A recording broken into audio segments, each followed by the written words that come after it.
Shalom. Kami berdua datang dari Kasih Anugerah Surabaya, tim pelayanan Kasih Anugerah. Kami biasa pelayanan di desa, juga di penjara, juga di daerah-daerah yang terpencil, luar pulau. Saudara, saya diizinkan Tuhan, nama saya sudah dikenal belum? Oh, enggak kenal, enggak sayang ya. Nama saya cuma 3 huruf. Eri gitu aja ya. Supaya kalau ketemu di jalan, Bu Eri. Eri pun juga mau saya. Panggil Eri juga Bapak. Umur saya 70 tahun. Tapi saya masih bisa naik turun gunung kalau ke desa-desa. Semua karena Tuhan, jangan disorai, itu Tuhan. Saya diizinkan Tuhan pelayanan di Papua 9 tahun. Hanya 9 tahun. Hanya 9 tahun. Nah, waktu itu di sana keamanan tidak seperti hari ini. Jadi masih banyak tembakan liar begitu. Kami pelayanan di asrama, jadi pola asrama. Jadi anak-anak yang sekolah itu harus tinggal di asrama. Jadi kami hamba-hamba Tuhan yang di sana siap jadi guru. Apapun ijazahnya. S1 paling sedikit, ada S2. Kami ngajar dan muridnya itu nggak pernah bayar, bukan cuma nggak bayar, mandi pun juga nggak bisa. Jadi kami di sana itu para guru, para hamba Tuhan yang mandikan mereka, yang nyuci bajunya mereka, ya masakan mereka, karena masakan orang sana nggak bisa kita makan nasi di sini. Jadi saya di rumah waktu itu saya masih jadi sekpri gubernur, kaget ya, masih muda itu, waktu masih cantik. Masak nasi setengah kilo nggak bisa mateng waktu itu. Tapi waktu di Papua saya harus masak nasi 24 kilo sekali masak mateng. Orang perempuan kalau kepepet saktinya keluar. Itu saya, waktu itu sakti memang. Nah, di sana keamanan waktu itu belum seperti sekarang. Kayaknya sekarang juga masih belum ya. Jadi masih ada tembakan gitu. Di sana sini, nah tembakan itu nyasar di tangan saya. Nah peluru nyasar 5 hari, peluru loh ya, bukan dompes, peluru 5 hari. Pertama waktu ditembak nggak rasa, tahu-tahu ini kenapa ya, tangan ini kok basah terus. Setelah saya buka, loh sampai ke dalam. Mereka bilang teman-teman, lu itu ketembak, kok nggak sakit ya? Tapi waktu selesai ketembak sakitnya luar biasa. Nah kota kami kecil, sekarang sudah jadi provinsi sih, tapi waktu tahun 99 itu masih kabupaten kecil dan tidak ada dokter bedah. Dan saya harus dioperasi di provinsi, harus naik pesawat oper 2 kali. Pesawat kecil dari Nabire ke Biak, pesawat besar ke provinsinya. Itu pun nunggu tiket yang ada. Jadi saya harus nunggu tiket 5 hari dengan peluru di tangan. Saudara bisa bayangan doa ngeri ya. Nah saya nggak rasa. Saudara kekuatan Tuhan luar biasa waktu itu. Di sini ada peluru. Saya masih bisa aktivitas seperti biasa. Cuman kalau ke pasar nggak bisa. Karena kalau ke pasar harus naik sepeda motor, itu saya nggak bisa. Jadi kami di sana S1, S2 mau eskopior siap jadi babu, jadi suster, jadi guru, jadi pendeta, jadi apa saja yang bisa kami lakukan untuk anak Papua. Dan itu tidak ada gaji loh saudara. Saya 9 tahun ngajar agama karena saya latar belakang teologi ya. Ngajar agama dari TK sampai mahasiswa 9 tahun ora dibayar. Kalau guru di sini nggak dibayar sebulan, demo berjilid-jilid. Kami tidak ada jilid di sana, tidak ada dijilid. Tapi Tuhan tetap Tuhan yang luar biasa. Dia nggak pernah punya utang, nggak pernah. 9 tahun saya nggak dibayar, 9 tahun, nggak main-main loh 9 tahun itu. Saudara setahun aja, nggak loh 9 tahun nggak sama sekali. Saya bisa pulang ke Surabaya setahun bisa 3 kali. Naik pesawat waktu itu 15 juta PP. Tuhan kok dilawan. Tuhan kok dilawan. Singkat cerita, persis hari ulang tahun saya, peluru nyasar di sini. Padahal kalau di Surabaya ulang tahun, Bu Eri, nanti makan dengan keluarga saya. Bu Eri, nanti makan dengan ini. Begitu kan, di sana ora-ono, tembak yang ada. Tidak ada yang ngucapin selamat ulang tahun, tidak ada. Ora-ono, tidak ada. Tapi tembakan yang mengucapkan selamat ulang tahun Bu Eri. Mungkin gitu tak? Mungkin waktu itu saya masih, kok aku nggak dihargai ya? Aku kan STH, sarjana tinggi hati. Kok di sini nggak diapa-apain ya? Mungkin gitu. Sombongnya masih ada, jadi ditembak dor selamat ulang tahun. STH, sarjana tinggi hati. Mungkin seperti itu. Yang saya mikir, aku ulang tahun. Aku nggak dihargai, nggak apa-apa Tuhan. Harga ono titik, yang dihargai ini tuh. Tembakan itu kan penghargaan luar biasa dari Tuhan. Saudara, saya mikir begini, salahku opo? Saya sudah setia. Saya harus melayani di gereja Betani yang besar, aku milih Papua. Loh, salahku opo Tuhan? Mana salahku?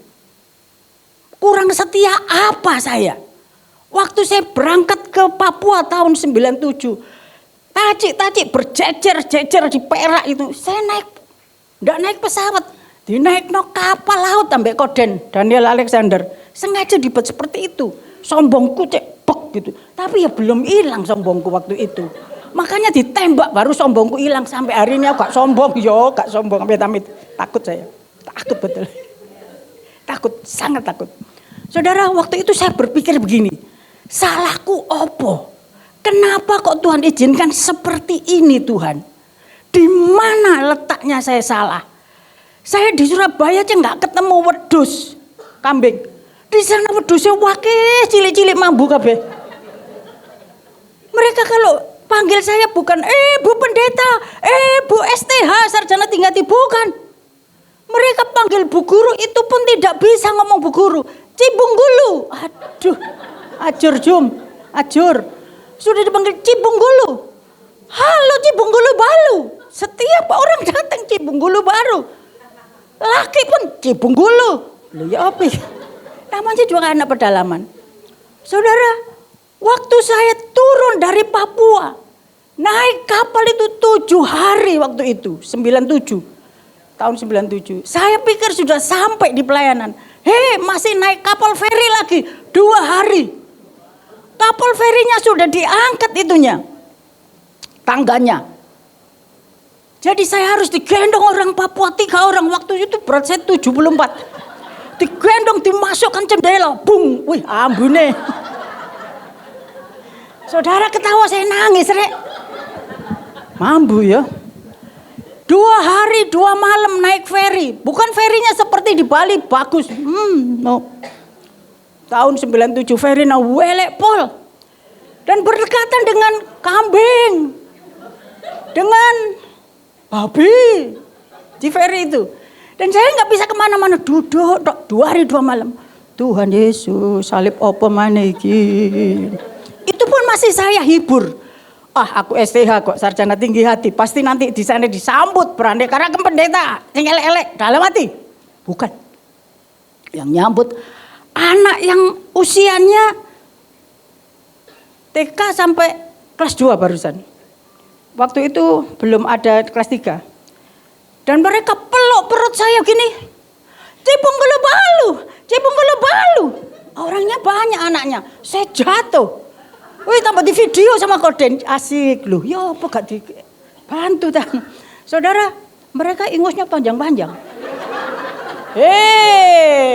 Tertawa di sini. Saya nangis waktu itu. Dan saudara apa? Ingusnya nempel di sini. Hijau, putih, biru, ireng, wis gak tahu gitu ya. Wis kok tambah gak maring kok. Kasihan Bu Devi nanti gak khotbah. Singkat cerita, saya ketembak dan terdengar berita itu dari Surabaya. Mereka telepon, yang terima murid-murid anak-anak kami. Apa benar ibu gurumu ditembak? Iya, mama kita ditembak. Lah, ditembak di mana sekarang? Dong ada masak mama kita. Ditembak kok masak? Kok yang benar? Ngomong yang benar. Mama kau tidak percaya kah? Mama kami itu kalau bukan Tuhan Yesus po adik dong sudah meninggal kemarin. Maksudnya kalau dia bukan adiknya Tuhan Yesus, saya ini sudah meninggal. Karena saya ini adiknya Tuhan Yesus kata dia. Kalau dong bukan Tuhan Yesus po adik, kemarin dong sudah meninggal. Oh, ngeri teman saya Surabaya takut semua. Kok ini bener tak ketembak? Lah kok masak, lah kok ngajar. Aku juga gak tahu ya apa Tuhan. Ini maksudnya ya apa gak tahu.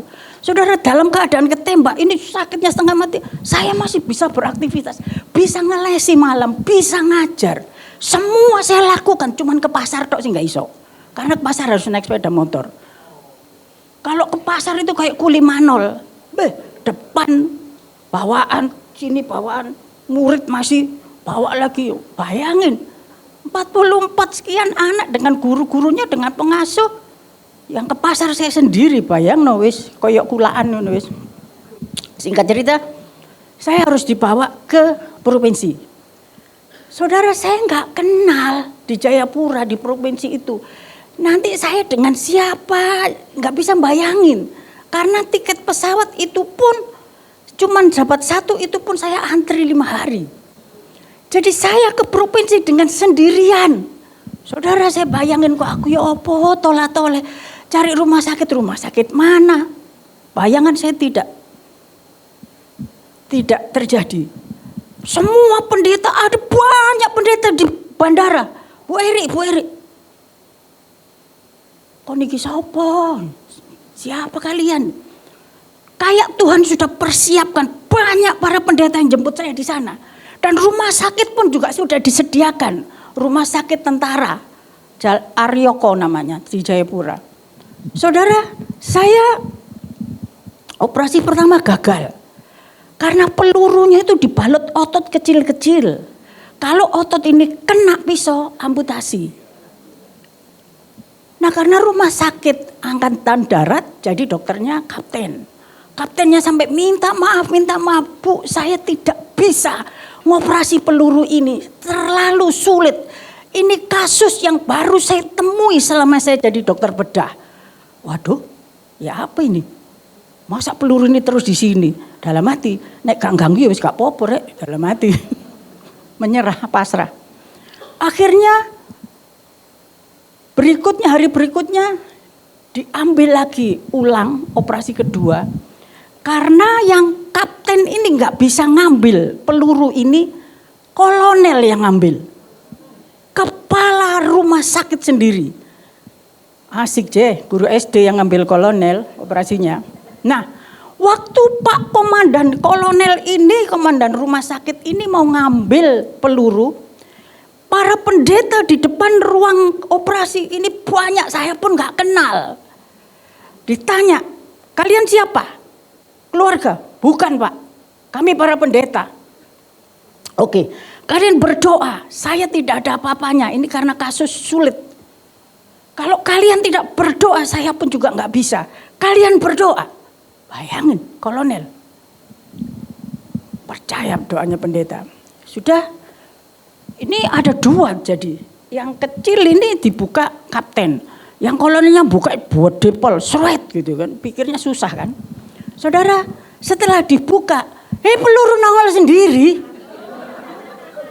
Ya memang logikanya peluru itu bisa dibawa oleh darah, logikanya. Tapi kemarin katanya posisinya itu super sulit. Tapi sekarang bisa nongol sendiri. Itu bukan, kalau bukan Tuhan enggak bisa. Tidak mungkin. Kalau bukan Tuhan, saya mesti sudah terkapar selama 5 hari itu. Saya masih bisa aktivitas. Kalau bukan Tuhan, peluru itu nggak akan nongol. Nggak akan mungkin nunggu kolonel, bukan. Tapi itu untuk kemuliaan Tuhan saja. Sengaja dibuat seperti itu. Nongol dengan sendirinya. Dan diambil dengan mudahnya. Dan Pak Kolonel bilang apa? Kalian semua para medis, ada 11 orang waktu itu. Tidak ada yang boleh terima uang dari orang ini.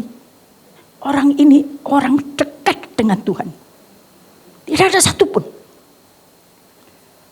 Dan waktu Pak Kolonel mau masuk ruang operasi, dokter-dokter di bawah kolonel itu pada tanya sama Pak Pendeta, siapa yang di dalam yang mau dioperasi? Kenapa harus Pak Komandan sendiri yang operasi? Apa dia jenderal? Bukan. Mana ada Jayapura ada jenderal? Istrinya jenderal kak? Dia perempuan katanya. Iya, istrinya jenderal. Lah saya sampai sekarang lu nggak dikasih suami sama Tuhan. Kok istrinya jenderal piye karepe? Matematikane ngawur. Istri jenderal kah? Kenapa harus komandan sendiri yang ambil? Saudara, kadangkala kita itu diizinkan Tuhan untuk menikmati anugerah. Sepertinya kita nggak salah dibuat salah. Sepertinya kita nggak susah dibuat susah. Ternyata untuk menikmati kebesaran Tuhan yang luar biasa. Amin. Peluru diambil dengan mudahnya. Dan saya tidak bayar sedikit pun. Padahal itu rumah sakit saya ditaruh di VIP. Saya nggak tahu siapa yang naruh. Dan ternyata para pendeta yang nunggu ini, mereka yang belikan obat di apotek terus obat. Mereka utang. Mau pendeta gak di duit. Saya diutang, saya juga nggak tahu. Nah, waktu yang punya apotek dengar kesaksian yang luar biasa. Yang di dalam disembuhkan dengan Tuhan luar biasa. Yang punya apotek nggak berani terima uang dari para pendeta.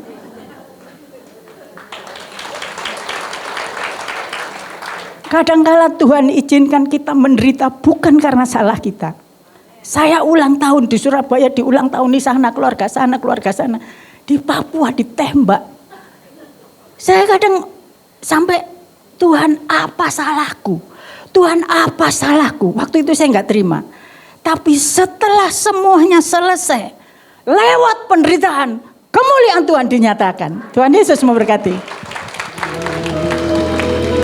Sungguh besar anugerah-Mu bagi setiap kami. Kami bersyukur Tuhan, Engkau begitu baik dalam kehidupan kami. Ajar kami untuk kami tidak menyia-nyiakan kasih anugerah yang sudah Tuhan berikan. Kami mau hidup benar di hadapan Tuhan. Karena kami mengasihi Tuhan yang sudah terlebih dahulu mengasihi kami. Kami perlu Engkau Tuhan dalam setiap tarikan nafas kami. Dan saat ini pun Tuhan kami perlu Engkau. Bila Roh Kudus boleh mengurapi, boleh melawat setiap kami. Ketika kebenaran firman Tuhan disampaikan, Roh Kudus bekerja luar biasa di tengah-tengah kami. Baik hamba-Mu yang menyampaikan yang tidak bisa apa-apa. Dan setiap jemaat Tuhan yang Tuhan kasih di tempat ini. Tidak ada satupun yang terlewatkan daripada jamahan kasih Tuhan. Berbicaralah bagi setiap kami Bapa. Kami siap untuk mendengarkan kebenaran firman Tuhan. Mari kita yang siap menerima berkat. Sama-sama kita katakan amin. Shalom semuanya. Kita mendengar kesaksian yang luar biasa. Amin. Mungkin saudara ketika mendengar kesaksian Bu Eri, saudara berkata, wow luar biasa gitu ya. Tapi tahukah saudara bahwa setiap kehidupan saudara itu adalah kehidupan yang luar biasa, kehidupan yang ajaib. Amin. Hari ini kita akan belajar dengan tema, siapakah kita di dalam Tuhan. Mengapa kita kok perlu tahu siapa kita di dalam Tuhan? Supaya ketika kita tahu siapa kita di dalam Tuhan, itu membuat kita kuat menghadapi apapun di depan sana yang hari ini kita tidak tahu. Betul? Yang kedua, dengan kita tahu siapa kita di dalam Tuhan, kita itu tahu apa sih tujuan hidup kita. Dan yang terakhir, bagaimana kita harus bersikap supaya tujuan hidup yang Tuhan tentukan bagi kita itu bisa kita genapi. Amin ya. Yuk sama-sama kita buka dalam Kolose 3 ayat 12. Satu ayat saja. Kolose 3 ayat 12.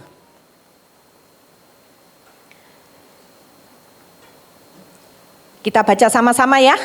2, 3. Karena itu sebagai orang-orang pilihan Allah yang dikuduskan dan dikasihinya, kenakanlah belas kasihan, kemurahan, kerendahan hati, kelemah lembutan, dan kesabaran. Amin saudara. Siapa kita di dalam Tuhan? Bahwa kita semua itu adalah pilihan Allah. Yuk katakan sama-sama, aku adalah pilihan Allah. Nah, kalau kita adalah pilihan Allah, berarti kita tahu bahwa saya dan saudara kita semua ini adalah orang-orang yang spesial. Amin. Kita semua adalah orang-orang yang spesial. Karena apa? Karena kita dipilih Allah. Kita spesial itu bukan untuk kesombongan kita. Karena apa? Kita harus tahu. Kita spesial, kita dipilih Allah bukan karena kita baik. Bukan karena kita cantik, bukan karena kita pandai, bukan karena kita banyak uang. Tetapi kita dipilih Allah semata-mata karena kasih-Nya yang sempurna kepada setiap kita. Amin. Tuhan itu mengasihi setiap kita. Tuhan itu mengasihi setiap jiwa-jiwa yang ada di muka bumi ini. Kita ini adalah orang pilihan Allah. Oleh karena itu kita harus tahu siapa jati diri kita di hadapan Tuhan.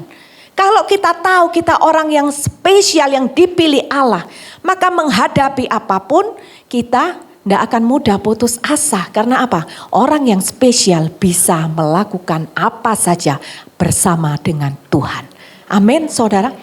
Sebagai orang pilihan Allah, kita nggak boleh loh sombong. Kita nggak boleh loh jadi orang yang eksklusif. Karena apa? Itu tadi, ketika Tuhan memilih kita dalam keadaan kita berdosa. Dalam keadaan kita tidak layak, tapi Tuhan itu melayakkan. Sehingga mengingatkan kita apa? Kalau ada orang di sekitar kita, entah itu pasanganmu, entah itu anakmu, entah itu temanmu, mereka jatuh di dalam dosa. Bukan bagianmu untuk menghakimi. Tetapi bagianmu adalah apa? Engkau belajar seperti Allah. Ketika kita dalam keadaan berdosa, Allah datang dan Allah pilih kita. Itu pun yang harus kita lakukan kepada mereka yang jatuh di dalam dosa. Amin. Bukan untuk engkau menghakimi, bukan untuk kita menjauhi, tetapi apa? Kita yang harus datang kepada mereka dan ulurkan tanganmu. Kita akan berkata, ayo bangkit sama-sama. Berjalan kembali bersama dengan Tuhan. Engkau pasti bisa. Menghadapi apapun dalam kehidupan kita. Dunia itu tidak akan pernah semakin baik. Karena apa? Firman Tuhan mengatakan kasih manusia semakin dingin. Orang itu akan semakin egois. Kehidupan tidak akan bertambah mudah. Tetapi ketika kita tahu siapa kita, bahwa kita adalah orang-orang pilihan Allah. Engkau tidak akan pernah takut menghadapi apapun di luar sana. Karena ketika engkau dipilih Allah, Allah akan selalu ada bersama dengan kita. Amin. Nah, jadi kita hari ini belajar untuk memiliki keberhargaan diri yang benar. Jadi wanita pilihan Allah, jangan lagi engkau merasa berharga ketika apa? Ketika pasanganmu mengasihi engkau. Jangan lagi engkau merasa berharga ketika engkau punya banyak uang. Jangan lagi engkau merasa berharga karena apa? Orang berkata engkau cantik. Tetapi berhargalah dalam setiap keadaan apapun, dalam setiap musim kehidupan, baik engkau di atas, baik engkau di bawah, aku tetap berharga karena aku adalah orang yang dipilih oleh Tuhan. Amin. Setiap pilihan Allah itu spesial. Amin. Kalau kita diselupiri barang, mau kita pilih yang jelek? Gak mau. Kadang-kadang sempat gontok-gontokan dengan teman. Gara-gara apa? Rebutan barang yang bagus, betul? Kalau shopping sama-sama, ya. Ada orang ini cerita sama saya, aduh Bu, kemarin itu kita rencana mau ke Thailand bareng-bareng, 5 orang bersahabat, kita pikir mau happy sama-sama, pulang gak taunya berantem Bu. Loh kenapa? Rebutan waktu shopping, barangnya tinggal 3, yang datang berapa? 5. Ya. Di sini kita belajar.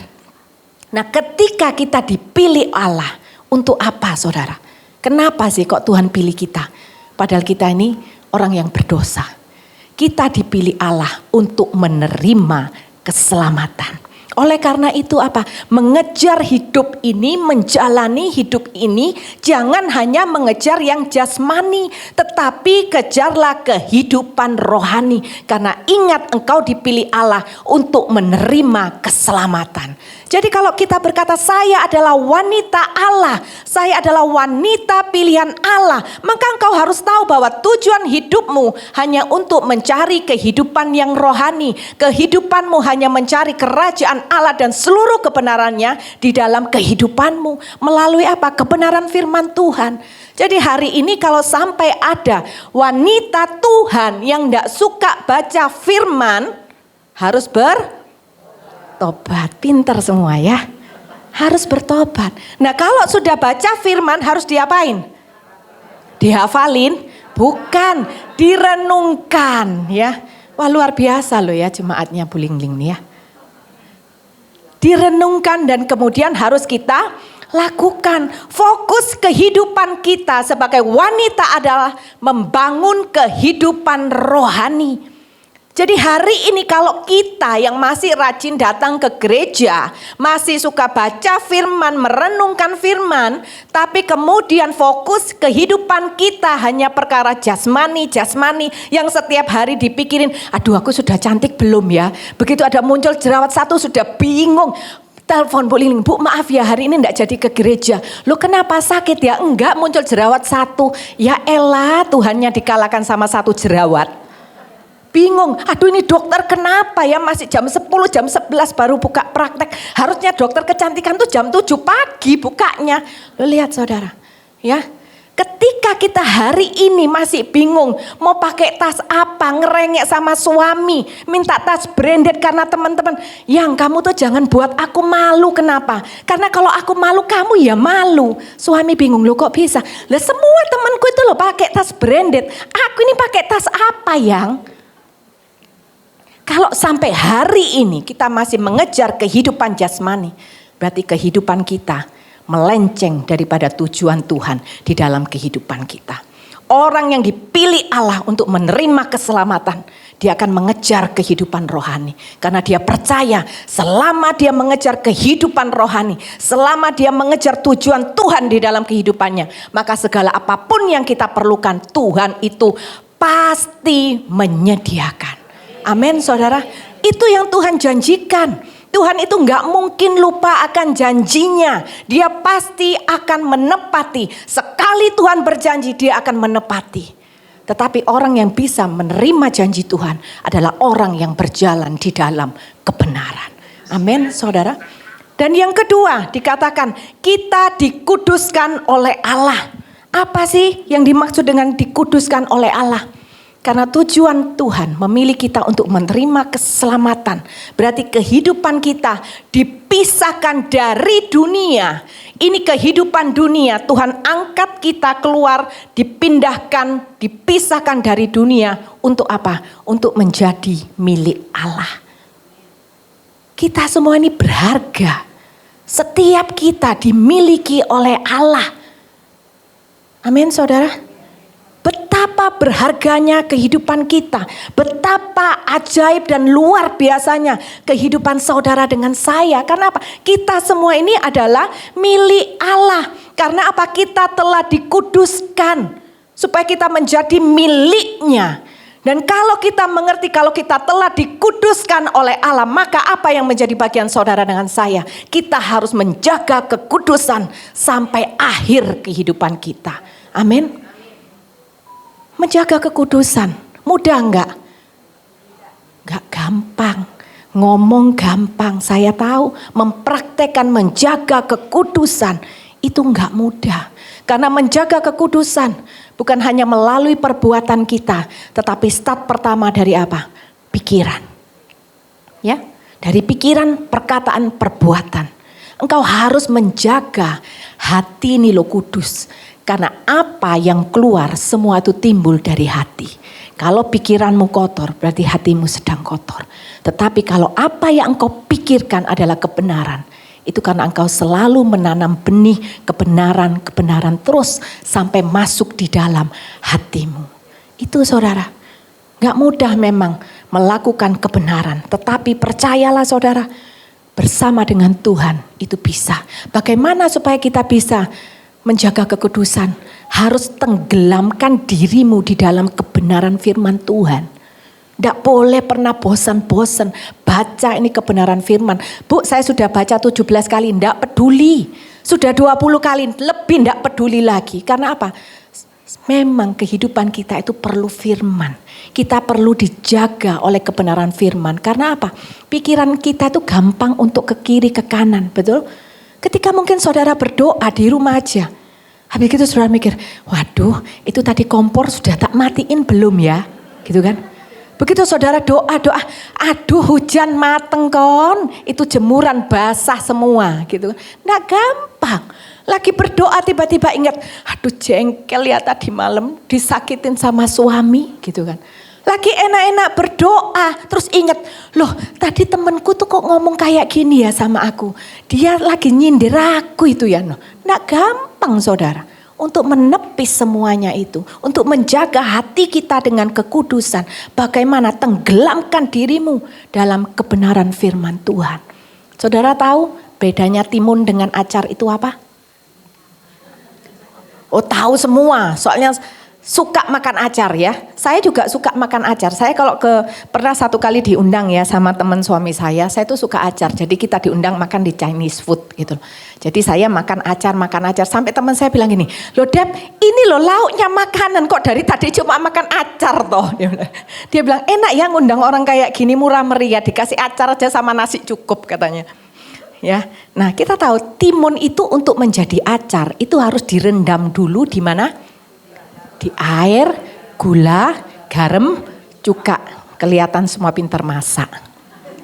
Saya pintar makan. Ya.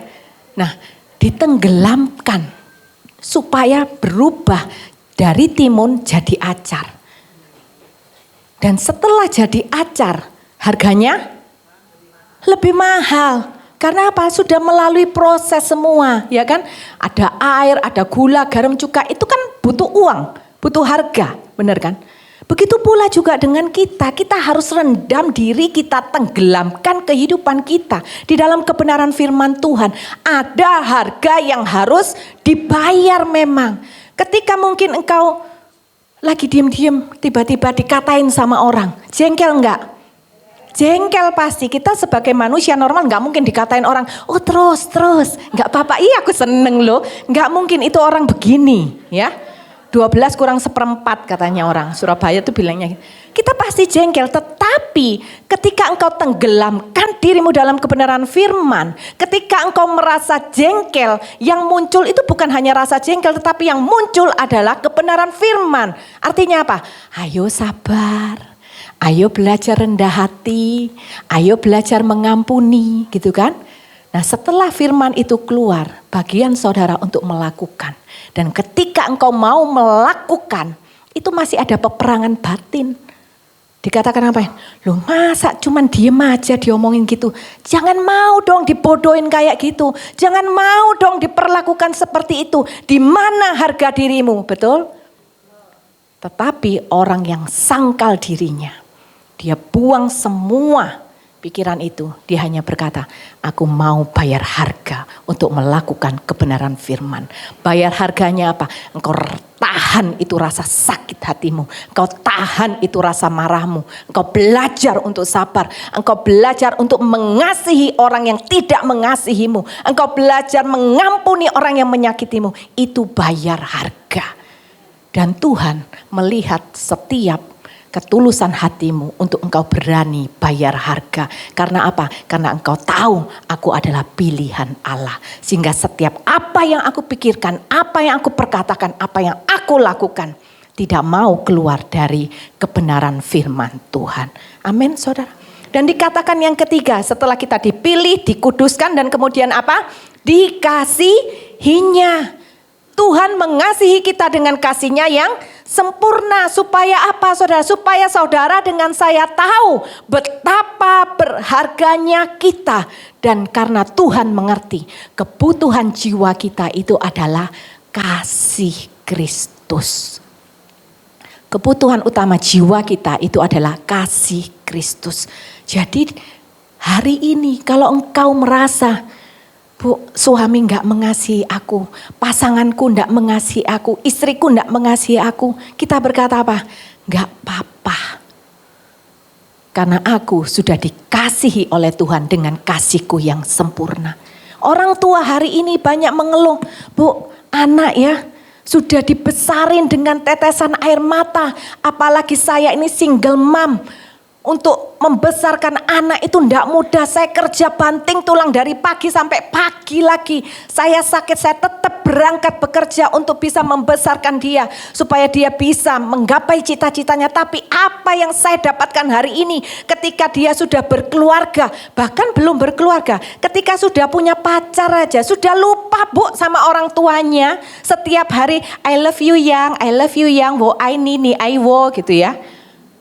Orang tua bisa sakit hati enggak? Bisa kecewa enggak? Bisa. Merasa enggak diperhatikan. Kurang kasih sayang. Akhirnya apa? Kita mudah menjadi orang yang tersinggung. Kalau orang merasa dia enggak dikasihi cukup, itu mudah sekali tersinggung. Orang kalau sudah mudah tersinggung, temennya bercanda aja bisa jadi masalah. Temannya bilang, lu bercanda lu. Buat kamu bercanda, buat aku enggak bercanda. Sampai temannya kaget-kaget gitu ya. Lu kenapa? Lihat saudara, hanya perihal apa? Tidak cukup dikasihi. Tapi hari ini kalau kita mengerti, wanita pilihan Allah itu dikasihi oleh Tuhan dengan kasihnya yang sempurna. Ketika engkau merasa engkau tidak dikasih oleh pasanganmu, ketika engkau merasa anak-anakmu tidak memperhatikan, engkau tahu kepada siapa engkau harus datang. Datang kepada Tuhan dengan kasihnya yang sempurna. Karena kasih yang sempurna itu yang akan membalut setiap luka hatimu. Karena kasih yang sempurna itu yang akan mengisi setiap kekosongan yang ada di dalam kehidupan kita. Amin. Kenapa banyak orang kaya yang masih bunuh diri? Kenapa banyak artis Korea yang terkenal itu bunuh diri? Karena apa? Mereka punya semua yang mereka mau. Tetapi tetap ada kekosongan di dalam jiwa mereka yang tidak terisi oleh kasih Kristus. Amin saudara. Nah kalau kita tahu semuanya ini saudara. Engkau tahu, engkau dipilih, engkau dikuduskan, engkau dikasihi Tuhan. Maka engkau akan berkata, aku tidak perlu yang lainnya lagi. Karena bersama dengan Yesus, aku menjadi wanita yang utuh. Bersama dengan Yesus, aku menjadi pribadi yang utuh. Amin. Dan kalau kita menjadi pribadi yang utuh, itu luar biasa loh saudara. Mau orang berkata, aduh kasihan ya kamu mengalami ini. Kita berkata, enggak, saya enggak apa-apa. Aduh kasihan ya, sekarang ekonomi suamimu lagi jatuh. Enggak masalah. Lihat ya, kalau kita tahu dan kita merasa kita mengalami, kita sudah jadi wanita yang utuh di dalam Tuhan. Mau menghadapi goncangan sebesar apapun, engkau tidak akan pernah bisa digoncangkan. Dan disitulah waktunya engkau melihat bahwa Tuhan akan angkat jempol kepada kita semua. Amin semua. Wanita pilihan Tuhan itu hanya satu kerinduannya. Bahwa kehidupan kita itu berkenan. Bahwa kehidupan kita itu menyenangkan hati Tuhan. Kita tidak perlu penilaian orang terhadap kita. Mau dipandang salah enggak apa-apa. Mau dipandang benar ya puji Tuhan. Tetapi yang terpenting bagi kita, apa kata Tuhan terhadap kita. Selama Tuhan berkata engkau berkenan, maka engkau akan maju terus apapun itu tantangan yang ada di dalam kehidupan kita. Amin. Karena sebagai wanita yang utuh, kita itu dimampukan untuk melakukan apapun dalam kehidupan ini. Sehingga tadi saya katakan bahwa setiap kita itu punya kehidupan yang luar biasa. Setiap kita punya kehidupan yang ajaib. Karena apa? Kita dimampukan melakukan apapun saudara. Coba kita buka dalam Filipi 4 ayat 13. Filipi 4 ayat 13. Segala perkara dapat kutanggung di dalam Dia yang memberi kekuatan kepadaku. Lihat, segala perkara loh. Enggak bilang cuman bisa masak, enggak. Bisa ngajar, walaupun wanita itu kalau suruh ngajarin top nomor 1 ya. Padahal apa yang diajarkan belum tentu loh dia bisa lakukan. Betul enggak? Bertobat kita semua ya. Segala perkara dapat kutanggung di dalam Dia yang memberi kekuatan kepadaku. Keren enggak? Keren banget saudara. Engkau mau dihadapi goncangan ekonomi, goncangan kesehatan, goncangan dalam hubunganmu dengan pasangan, dengan anak-anak, dengan mertua. Di dalam pelayanan apapun engkau digoncang. Tetapi sebagai wanita yang utuh engkau berkata apa? Aku dapat menanggung segala perkara karena aku adalah wanita pilihan Tuhan. Aku adalah wanita yang utuh di dalam Tuhan. Makanya saya katakan kita perlu mengerti siapa kita di dalam Tuhan. Kalau kita sudah mengerti siapa kita di dalam Tuhan, kita itu dahsyat. Amin, saudara. Nah, oleh karena itu saudara, ketika kita sudah mengerti siapa kita, maka kita jangan lupa bagaimana kita bersikap sebagai wanita pilihan Allah. Yang pertama, bagaimana sikap kita? Kenakan apa? Belas kasihan. Belas kasihan bukan berbicara apa yang akan aku lakukan. Itu urusan nomor 2. Tapi urusan yang pertama adalah apa? Apakah engkau punya kasih di dalam hatimu? Apakah engkau punya hati yang berbelas kasih di dalam hatimu? Ketika kita melihat orang yang sedang kesusahan, apa responmu? Apakah engkau hanya sekedar, Bu, apa yang bisa aku bantu? Tapi kalau itu tidak timbul dari hati yang belas kasihan, apa yang engkau lakukan tidak akan berdampak. Mungkin hanya berdampak pada waktu itu. Kau lihat orang kesusahan, oke, engkau tidak berkekurangan. Engkau cuma tinggal ambil dompet, angkat berapa lembar, Bu ini ya buat kamu. Orang itu akan ketawa, ya senang. Tetapi tidak akan pernah bisa menyentuh hatinya. Tetapi kalau saudara punya belas kasihan terhadap orang lain. Ketika engkau melihat orang lain kesusahan, itu beda. Sekalipun saudara mungkin tidak kasih uang. Saudara hanya diam di sampingnya, saudara hanya pegang tangannya. Saudara hanya lihat tatap wajahnya. Itu sudah memberikan kelegaan, itu memberikan kedamaian. Dan dia tahu, dia tidak perlu khawatir. Karena ada kasih Tuhan yang dia rasakan melalui kehidupan kita. Amin saudara. Kasih itu membawa dampak. Sebesar apapun yang kita lakukan, tapi kalau bukan dengan kasih, tidak akan berdampak. Amin saudara. Jadi hari ini kita belajar supaya kita punya hati yang berbelas kasih. Ya. Nah bagaimana supaya kita bisa punya hati yang berbelas kasih? Belajarlah untuk apa? Untuk selalu mengucap syukur kepada Tuhan. Karena apa?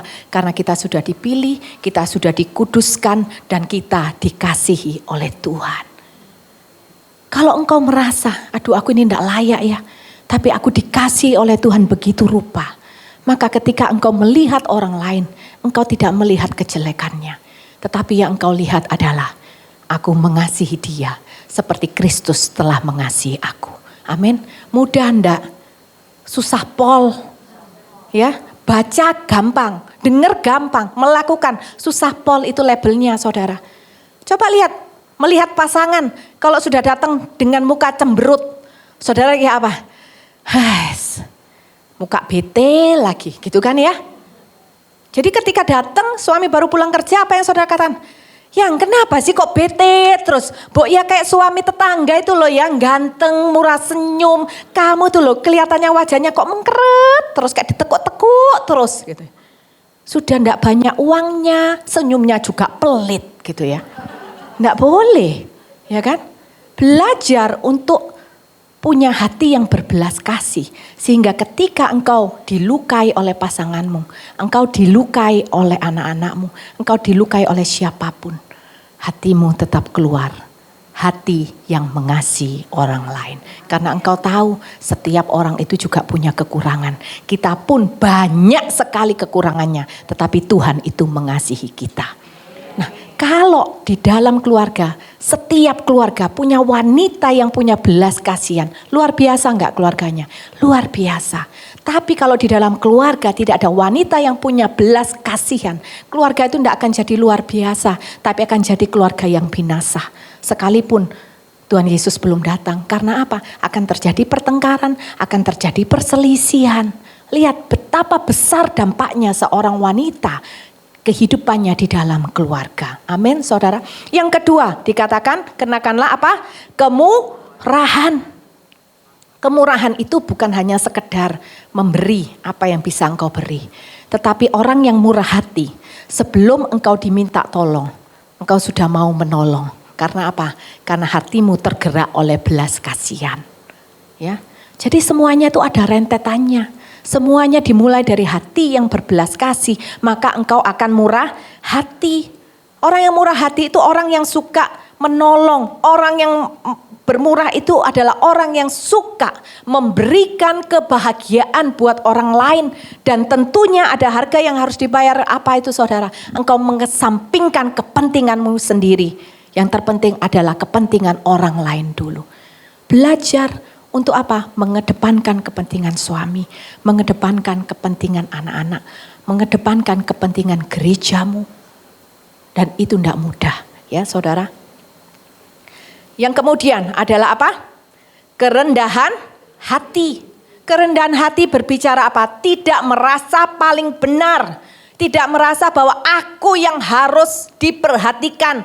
Aku yang lebih penting daripada semuanya. Termasuk kepada anak-anak juga di dalam kehidupan kita. Ya, jangan sampai kita ini dicap sebagai mama yang selalu paling benar. Mau anak, mau pasangan, mau teman. Wes percuma kalau ngomong sama orang ini, percuma. Karena apa? Dia selalu paling benar. Selalu paling benar itu aturan nomor 1. Aturan nomor 2, kalau aku salah balik lagi ke aturan nomor 1. Jadi tidak pernah salah. Kita harus berubah saudara. Punya kerendahan hati terutama ketika apa? Ketika engkau membaca kebenaran firman. Setiap kebenaran firman yang kita baca itu buat kita dulu, bukan buat orang lain. Jadi kalau baca firman, jangan baca firman dikatakan, oh ini buat suami. Langsung, Pak aku barusan baca ayat, ini cocok buat kamu. Baca ayat yang kedua, ini cocok buat anakku kirim. Nih dengerin ya, mama baca firman, ini cocok buat kamu. Semua cocok buat orang lain, tidak ada yang cocok buat dia. Bertobat, amin. Kerendahan hati adalah orang yang mau mengakui kesalahannya. Bahkan dia akan minta maaf sekalipun dia tidak salah. Itu adalah orang yang rendah hati. Tapi kalau minta maaf itu harus benar-benar dari hati. Jangan asal wes pokoknya minta maaf tapi masih jengkel. Aku minta maaf ya kemarin. Tapi kan aku begini karena kamu begini. Nah, itu bukan kerendahan hati saudara. Itu hanya dibalut pembelaan diri yang dibungkus dengan kerendahan hati. Itu bukan rendah hati. Tapi kalau orang rendah hati dipersalahkan dia terima. Ya tidak membela diri. Ya maaf ya sudah selesai. Apakah mudah? Enggak mudah. Tapi mungkin itu ada pertentangan batin. Tapi saudara tetap belajar untuk menyangkal dirimu. Kita ingat, aku adalah wanita pilihan Allah. Wanita pilihan Allah itu adalah wanita yang rendah hati. Dipersalahkan oleh orang lain gak apa-apa. Yang penting aku dibenarkan oleh Tuhan yang sudah memilih aku. Amin saudara ya. Belajar hari ini. Jadi kalau kita dinasehatin suami, dinasehatin teman, dinasehatin gembala kita. Begitu dinasehatin langsung naik tensinya. Dari cuman 130 naik 220 tekanan tinggi. Konslet saudara. Ya, saya pun juga belajar ketika diomongin sama teman saya, dinasehatin. Sekalipun saya tahu saya tidak demikian, belajar. Terima kasih ya buat nasihatnya. Terima kasih ya sudah mengingatkan. Nggak usah bilang, loh kamu kok ngomongin aku kayak gitu kok enak banget. Aku loh enggak kayak begitu. Aduh, panjang saudara. Ya, hari ini belajar memaksimalkan waktu bukan untuk hal yang sia-sia. Gak ada gunanya kita itu debat sama orang. Yang terpenting bagaimana kita mengevaluasi diri. Selama engkau benar di hadapan Tuhan. Gak peduli omongan orang lain. Amin saudara. Selama kita benar di hadapan Tuhan. Jangan dipotong loh ya saudara. Nanti bilang kamu enggak apa-apa katanya Bu Debbie, ngapain dengerin omongan orang. Loh kalau kita itu salah ya belajar mendengar omongan orang. Terlebih lagi apa kata firman. Yang kemudian adalah kelemah lembutan. Lemah lembut itu berbicara apa? Jangan kasar. Ketika engkau menegur orang, maksudmu baik, tegurlah dengan kasih. Amin. Lemah lembut itu berbicara apa? Tidak berlagak. Tidak berlagak. Orang yang lemah lembut. Kalaupun engkau mau bicara sama orang, jangan sok kuasa. Jangan sok kita jauh lebih pintar. Jangan sok kita jauh lebih benar daripada orang lain. Mudahlah menerima koreksi orang lain. Lemah lembut juga berbicara apa? Hati yang lembut, hati yang mudah ditanam oleh benih firman Tuhan. Amin saudara. Ketika kita selalu menanamkan benih firman Tuhan dalam kehidupan kita. Itu luar biasa. Kita akan berubah menjadi orang yang tidak lagi sama dengan dunia. Tetapi melalui kehidupan kita, benar-benar kita bisa menjadi wakil Kristus. Artinya engkau orang bisa melihat kasih Kristus melalui kehidupan kita. Dan yang terakhir saudara, apa? Kolose 3:12 apa tadi? Yang terakhir? Kesabaran. Mudah enggak jadi orang yang sabar?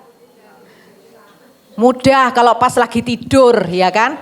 Itu kita semua bisa, saya pun juga bisa. Sabar kalau pas lagi tidur.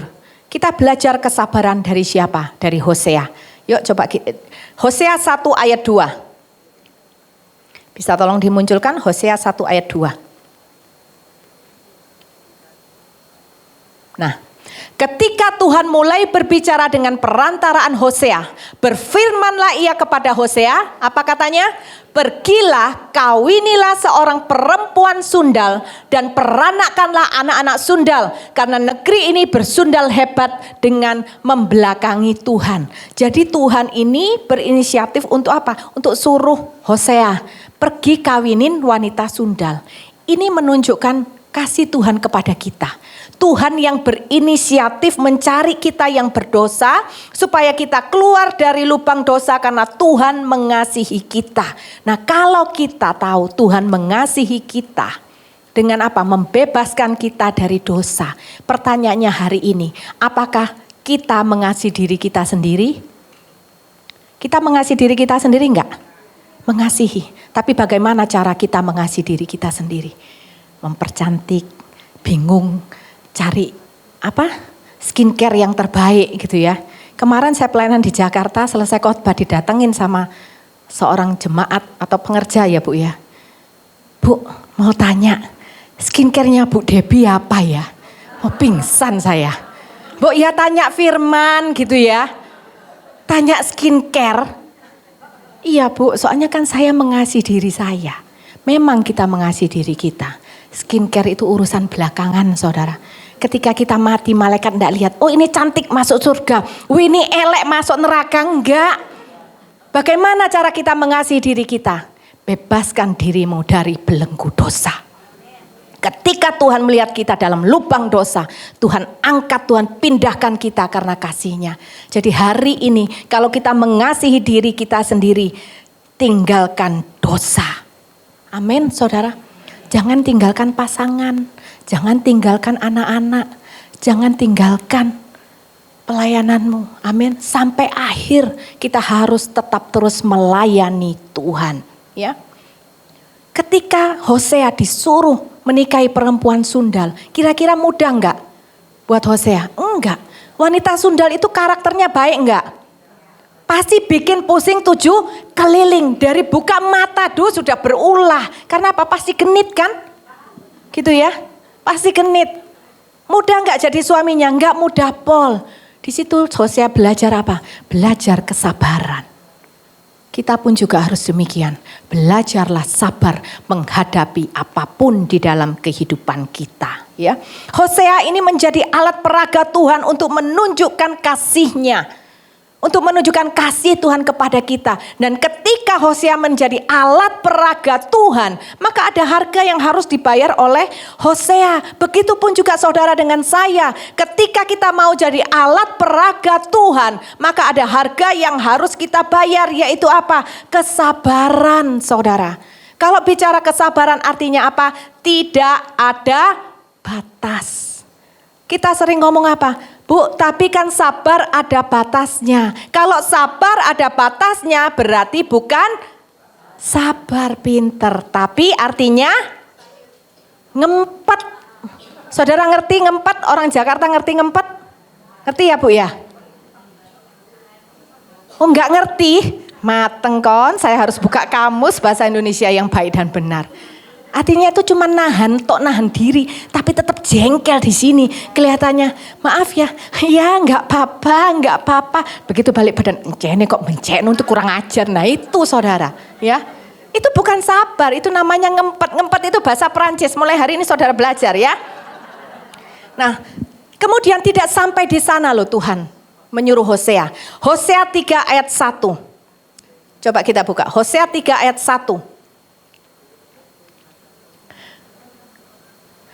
Berfirmanlah Tuhan kepadaku, kepada Hosea. Nah pada waktu ini istrinya sudah dinikahin, kemudian istrinya itu pergi. Makanya dikatakan berfirmanlah Tuhan kepadaku, kepada Hosea. Pergilah lagi, cintailah perempuan yang suka bersundal dan berzina, seperti Tuhan juga mencintai orang Israel, sekalipun mereka berpaling kepada allah-allah lain dan menyukai kue kismis. Lihat. Ini wanita sundal sudah dinikahin tapi masih nggak bertobat. Masih lagi hidup di dalam dosanya. Tetapi ketika Hosea ngadu sama Tuhan, Tuhan nggak berkata, ya ampun Hosea kasihan ya. Aduh sorry ya Hosea, aku yang nyuruh kamu nikahin. Enggak. Tapi Tuhan berkata apa? Pergilah lagi, cintailah perempuan yang suka bersundal itu. Tuhan tahu istrinya suka bersundal. Tetapi Tuhan berkata pergi dan cintailah lagi. Itu berbicara tentang apa? Kesabaran. Sebagai wanita pilihan Tuhan, engkau harus punya yang namanya kesabaran. Karena apa? Engkau rajin melakukan kebenaran firman. Tapi kalau engkau tidak sabar menghadapi goncangan dalam hidupmu, itu hanya tinggal tunggu waktu engkau meninggalkan Tuhan. Ya. Ketaatan itu perlu, tetapi kesabaran jangan pernah dilupakan. Amin, saudara. Ingatlah bahwa kasih Tuhan itu cukup bagi kita. Kasih Tuhan yang memampukan kita menjadi orang yang sabar. Dan percayalah, kesabaran itu tidak akan pernah menggagalkan kita untuk mengasihi orang lain seperti Tuhan mengasihi kita. Ketika kita bisa sabar menghadapi apapun, percayalah seperti apa yang tadi dikatakan Bu Eri, setiap penderitaan, setiap masalah, setiap goncangan, itu semua ada waktunya. Ketika engkau sabar menantikan waktu Tuhan, ujungnya adalah kemuliaan Tuhan. Amin. Tuhan Yesus memberkati. Mari kita bangkit berdiri, kita datang di hadapan Tuhan.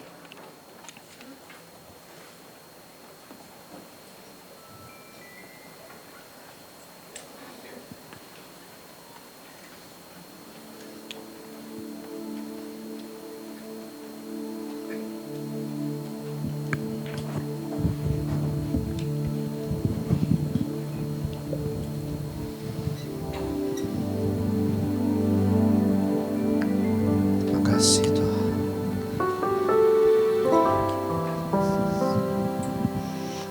Menyenangkanmu, senangkanmu, hanya itu kerinduanku.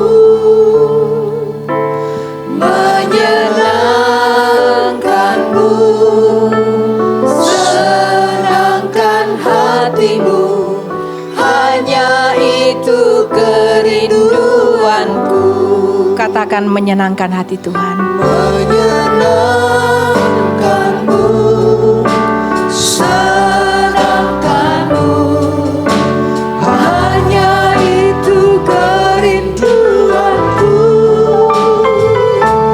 Menyenangkanmu, senangkan hatimu, hanya itu kerinduanku. Terima kasih Yesus.